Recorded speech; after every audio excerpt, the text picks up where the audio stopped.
My parents grew up in the Deep South in Jackson, Mississippi.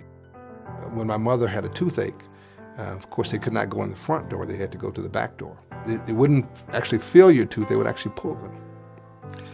And so what it developed in her is this apprehension about going to the dentist that she lived with for many, many, many years, even after moving to Minnesota.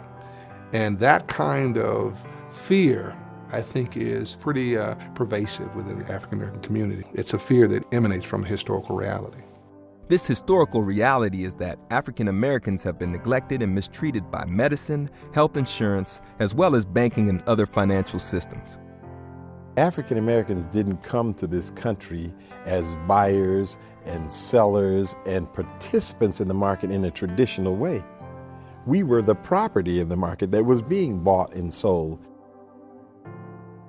Medical experiments, malnourishment, poor hygiene, sexual assault, exposure to disease, violence, and many other maladies were visited upon the physical and mental health of enslaved Africans. Yeah, the thing that many people don't know is that for us, on many plantations, health care was attended to by veterinarians, not by physicians. So there's been a long, deep distrust of health and the care of our people.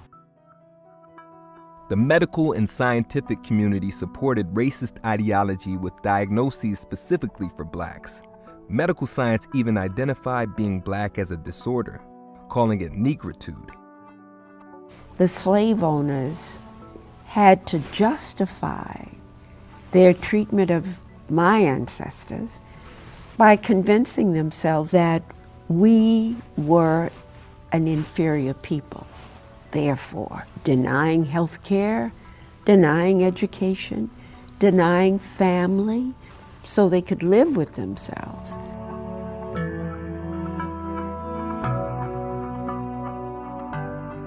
Following slavery, from Reconstruction through Jim Crow segregation, separate but equal laws perpetuated the unequal access to health care. Some scholars conclude that much of today's health disparities are directly attributable to the slave health deficit and all that followed. But too often the focus is on the problems, pain, and pathos found in African American history. Discovering truth, revealing little-known realities, and surprising stories can offer inspiration and instruction, even in the world of healthcare insurance and other forms of financial self-sufficiency. You've heard before how we couldn't